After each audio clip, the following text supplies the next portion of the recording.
Right, hey guys, how we doing? Back another video from 6, another Jujutsu Kaisen related video. I don't know where this is going, but the title is intriguing. This is the strongest in Jujutsu Kaisen, and just gonna get straight into it. But be sure to check out my Patreon. I'm doing anime reactions there exclusively. I've done the final episode of Yu Yu Hakusho because I was watching that. I'm doing solo leveling every week, and there's going to be other stuff going on there as well. It's all in the $1 tier that you get your name at the end of every video on top of as well. So let's go! Strength is not free in Jujutsu Kaisen.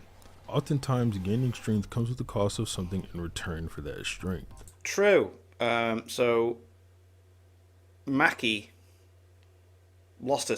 I mean, yeah, they basically merged, but like Maki technically lost her sister to become the beast that she is now. So yeah. The quickest way to raise your level as a Jujutsu sorcerer is a binding vow with the trade-off being your life. That's true. The strongest sorcerers, although exempt from some of the rules of Jujutsu, can't seem to escape this one truth. Often the strongest sorcerers in existence, whether it be at the time or throughout all time, pay for their strength in one way or another. Whether it be complete loneliness, being unable to show kindness, or a complete lack of empathy, the strongest all seem to suffer the consequence of having absolute power. Whether it be a curse or an unknown binding vow formed without their consent, it's true for all of them, with the exception of maybe one, but we'll get into them later. Toji!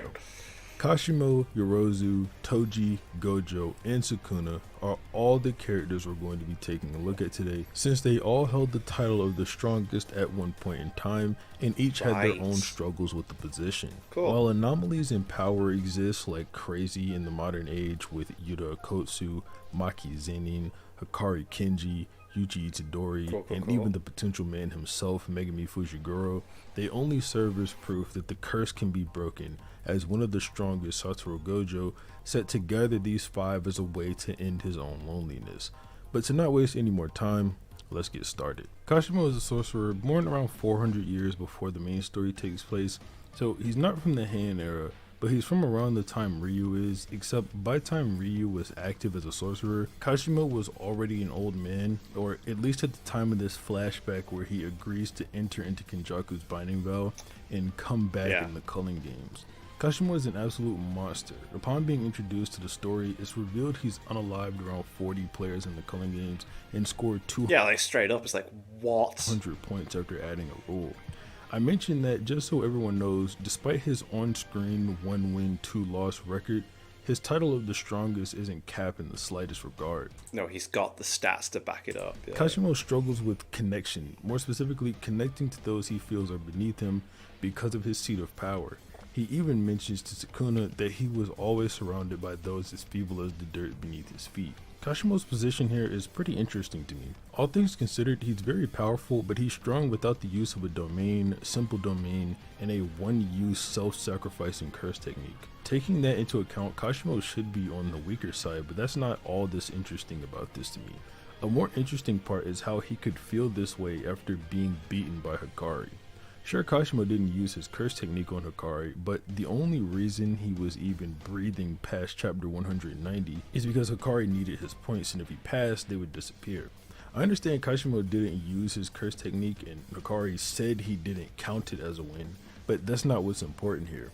While a byproduct of Kashimo being the strongest might be that he's never lost a fight, his problem isn't that he's never lost, it's that he's never known weakness. Right. Even the strongest characters can be put in positions of weakness and come out on top. This is not true for Kashimo though. I mean, yeah, look at Sukuna here, man. Sukuna's taking some freaking damage, man. Hikari had him on the ground, completely out of cursed energy, with Kashimo saying Hikari can go ahead and take his life. He was put in a position of weakness, and not just a disadvantage or something, he literally lost everything that made him strong. Aside from this, like I've already mentioned, he was shown mercy and given props for his performance by Hikari, so I'm a bit confused why he still thinks this way after his battle with Hikari. I guess it's possible he needed to hear the words or get the answer from the strongest sorcerer of all time, but it's still a bit weird to me how he can claim to know nothing of weakness. I do acknowledge, however, that Hikari is a giant anomaly in terms of the guy you're fighting. He's immortal for one, and can keep using his domain expansion over and over again. Which is Hikari crazy. also made things way easier on himself by dumping Kashimo into the ocean to expend all of his cursed energy. Kashimo also did put on a show against Sukuna, landing multiple strikes thanks to his curse technique. Sadly, it was a weakened form of Sukuna, so it doesn't make him top 3 or anything, but it was still cool. Yorozu's position of being the strongest is pretty similar to Gojo's, where she understands the complete loneliness that comes with ultimate power, and she wants to show that to Sukuna in order to get his hand in marriage. Yeah, that was weird. That was like a weird, like, it's like someone. You will love me. You will love me. It's Yorozu like, is also wow. someone constantly downplayed by the community for her fight with Sukuna. Somehow or some way, everyone convinced themselves that Sukuna didn't deem Yorozu worthy of using his curse technique on, which is why he used Megami's technique, but this couldn't be further from the truth. Sukuna claims to want to take her down using Megami's technique in order to sink Megami's soul even deeper, Yeah, because isn't she possessing Megami's sister? Am I wrong on giving this? him better control over his body by unaliving his sister That, right, yeah, cool. with essentially his own hands. I like to point everyone to the beginning page of chapter 208. Because I have a terrible memory, mate. Like, it's awful. But yeah, that's why don't take me so seriously in these like power scaling videos that I like to react to. It sometimes, like, I just wanted to go into it in an entertaining factor.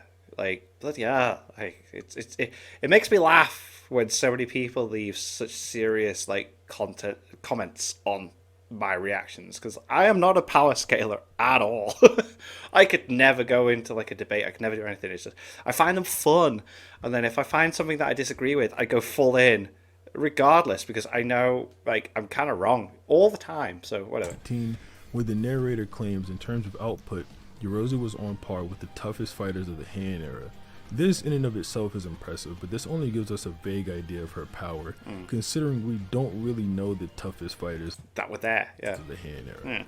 Despite her output being great, construction, her curse technique, had an immense consumption of cursed energy. Without saying every detail of this next page, she thought about how 3 different insects were capable of extremely grandiose things. Yeah, it was cool that she combined them all and then made like the A butterfly armor crossing thing the that she wears. sea, wasps flying over 100 kilometers a day, and other insects biting immeasurably strong, lifting several times their own weight, and flying at incredible speeds. Considering these factors, she decided an insect-like armor was the ultimate thing she could Look create cool. with her curse Really technique, cool. and she could manage mid-range combat as long as she continued to feed it cursed energy to control the liquid metal. This is also extremely impressive, but the next part is the most It's just a shame that something like that was used in such a short space of storytelling. impressive easily.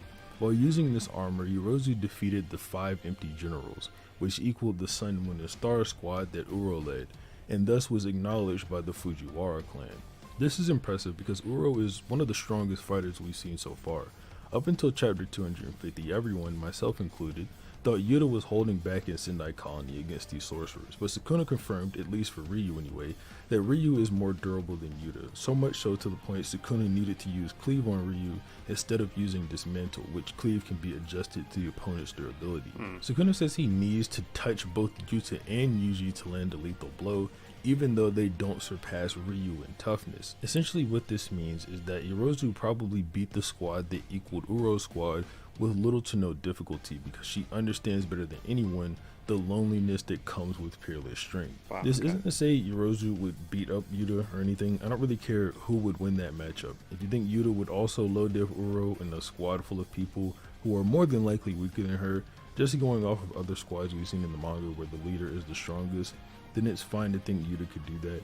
But Yuta isn't some average everyday sorcerer. Yorozu, even being in his tier, puts her on the upper tiers of power in terms of the rest of the sorcerers in the franchise. Beyond that though, this is more so to explain that Yorozu more than earned her title as the strongest in her specific area, and when it comes to power, she is criminally underrated by the majority of the community. Not to mention her having created a perfect spear that when it comes in contact with anything just erases it because it generates infinite pressure, and then inside of her domain, that sphere becomes a sure hit take. What video was it? I think it was 6. It must have been a 6 video talking about this perfect sphere. Because like a circle is never fully spherical. The further you zoom in, the more it's actually got like the pixels are always going to be square and that, like, so to get a perfect circle is like a madness. Anyway. Even when not imbued into a barrier. I'm just not sure why someone losing to a 15-finger Sukuna and Maharaga could get them so disrespected by the majority of people.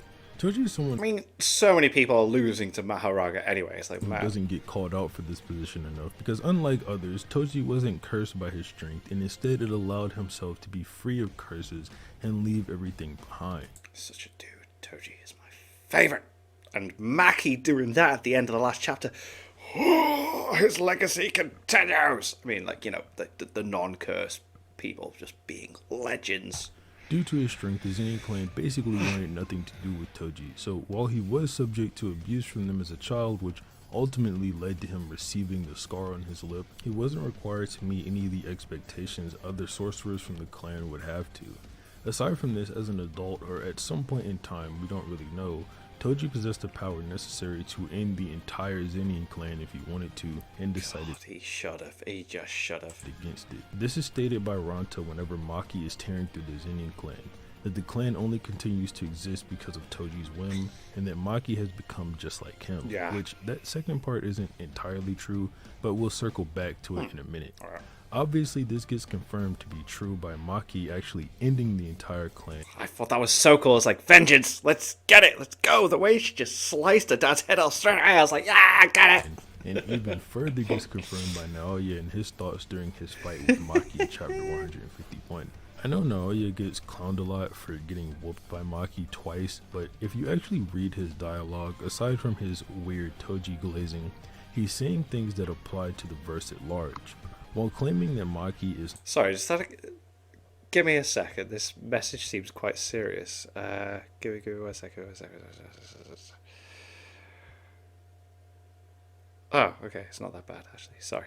Let's go. Not Toji, which is in direct contrast... Literally, my friend just messaged me, like, saying he fell over and twisted an ankle in a run 5 miles away from his house. So I was like, oh, where the hell does this go? But he's okay.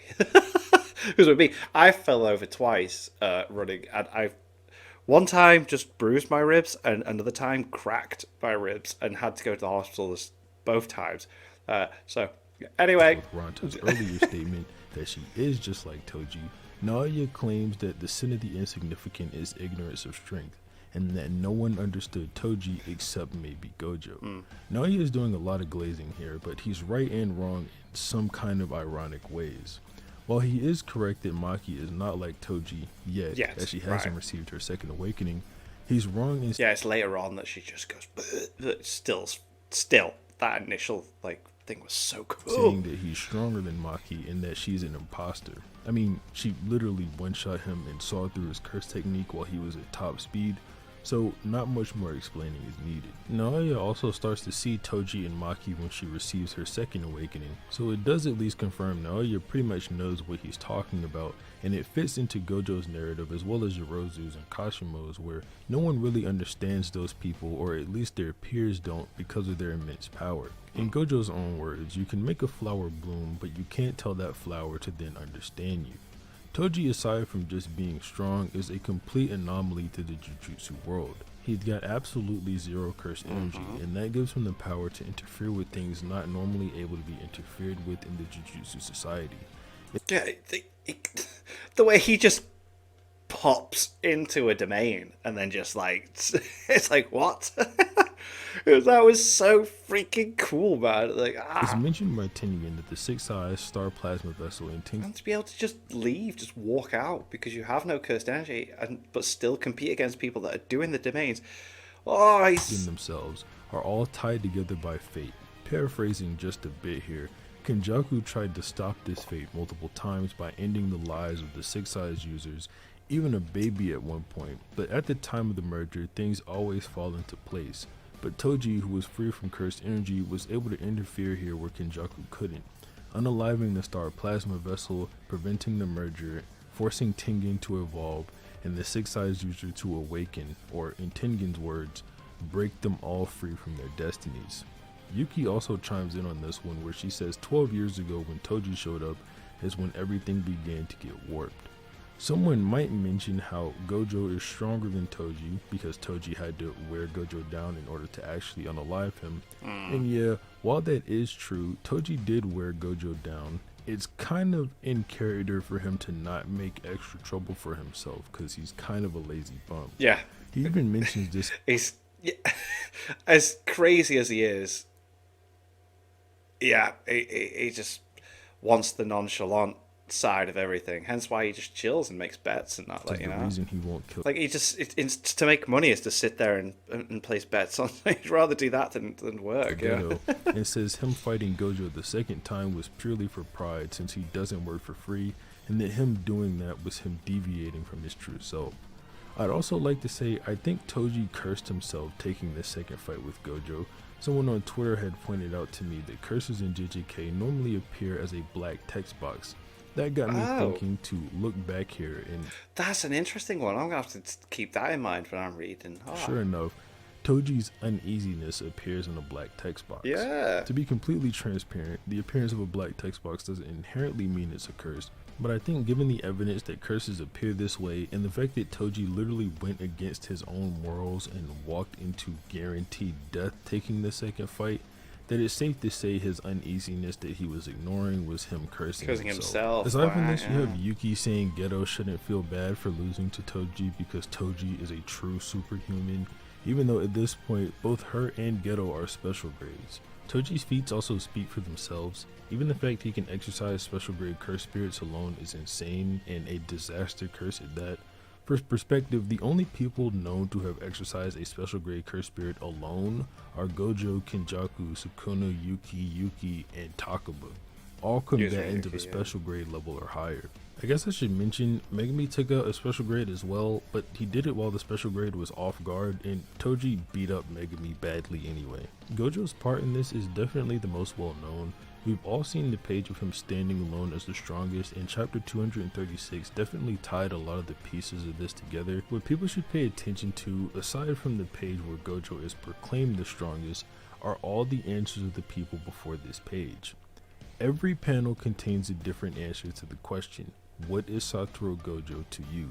Oh. And although each panel contains a different answer, read this myself. Every person here, Yuji, Megumi, Nobara, Maki, Panda, Inumaki, Nanami, and Todo, all agree that he is the strongest, and that is what he is to them. This is how Gojo is essentially defined by his strength. Aside from everything, any personality traits he may have, or how anyone feels about him, they all share the same thought in that this guy is the strongest. This chapter extra placed on chapter 88 is just before Gojo gets his title as the strongest stripped away, but let's walk it back for just a moment to chapter 84. It doesn't matter who the sorcerer is, anyone who fights alongside Satoru Gojo just gets in the way. So let's use the even more inferior non-sorcerers to restrict his movements. Gojo down in the Shibuya train station is strong, that's for sure, but he's not the strongest in this area anymore. Literally using his morality to benefit their position, Kenjaku and the curses successfully put Gojo in a tough spot, where had he fully committed to his he would have killed everybody. title of being the strongest, he never would have been in. If Gojo expanded his unlimited void and took out the civilians alongside the curses, he never would have gotten sealed inside Prison Realm. Which brings me to chapter 90, when Gojo stares Prison Realm in the eye and loses his identity. I think this for a few reasons, but the main one being this panel where his face is covered by Prison Realm's eye. I interpret this panel as Prison Realm not caring about who Gojo is. He's still going to get sealed away. His identity, what he looks like, doesn't matter. That's cool. That is boss. Okay, yeah, because again, just in case other people come in, I didn't read the manga until after season 2, which was the end of the Shibuya arc. So the Culling Games is where I got into the manga. Gojo does get unsealed eventually in chapter 221, but while it's undeniable Gojo's students and others have love for him, the entire reason they ever mention unsealing him is for the strength he possesses in order to clean up the mess made of the current world. Not an unreasonable ask, who doesn't want the world to be better, but something he's tasked with because of his strength. The only student who considers how Gojo feels instead of just saying he'll fix everything when he comes back is Yuta when he claims he'll unalive Kenjaku so Gojo doesn't have to do that to his best friend again. And he does. He does it. It's kind of Yuta's whole thing, though. He cares about everyone, and I mean, he is second to Gojo after all. I could probably say more about Gojo, but the general idea is here. God, like, Yuta's domain is sick. And if I was as well. to actually expand this to its full potential, I'd be here for an extra 30 minutes. Sukuna is going to be the guy I have the least words for here, because while he doesn't have something in return for his strength, the guy also doesn't care. He has a complete lack of empathy for other people. Well, yeah, he has Megami inside of him who is possessing, and he has no problem just being like, right, you know what, I'm just going to transfer this freaking technique to the soul that I am possessing. It's like, and only cares about himself. He's basically just a really strong psychopath. His words put him in line more with what a sociopath would be, but the extremely violent nature he has definitely makes him a psychopath, because while it's true that not all sociopaths or people with ASPD are psychopaths, all psychopaths are sociopaths. People who live with ASPD are likely to not want to give up their empathy and other things, but to someone like Sukuna, that just doesn't matter. Considering he doesn't even remember if he was always the strongest, it's likely he's always been this way, and it's not something that developed over time. As Sukuna mentions to Jogo, humans flocking together, curses flocking together, comparing themselves to those around them leads to weakness and stunts growth. He probably never compared himself to anyone around to know if he was the strongest, and since he lives by basically the guidebook on how to become the strongest, which is a grand sense of self and a disregard for others, he was likely always the strongest or quickly became it. Even as a cursed object, it's mentioned Sukuna's fingers continue to grow in power every day. He's truly a character with no limit to his power. Damn. Boom. Alright, cool. Interesting look at the strongest characters in JJK. That's cool. Six's videos are class. I love Six's videos. Man, they're very interesting to watch. And he hasn't uploaded for a while, so that was fun to check out. Nothing much to say, but thank you to my patrons. If you want to have your name at the end of every video and want to watch patron-only reaction videos, link is in the description to the Patreon page. $1 a month for support channels. Greatly appreciate it. Thank you guys for that. Thank you all for watching. What do you guys think of that? What do you guys think of this? Click like, subscribe if you haven't already. Leave comments below. Let me know what I should watch and discuss in future videos. And I'll see you guys all next time.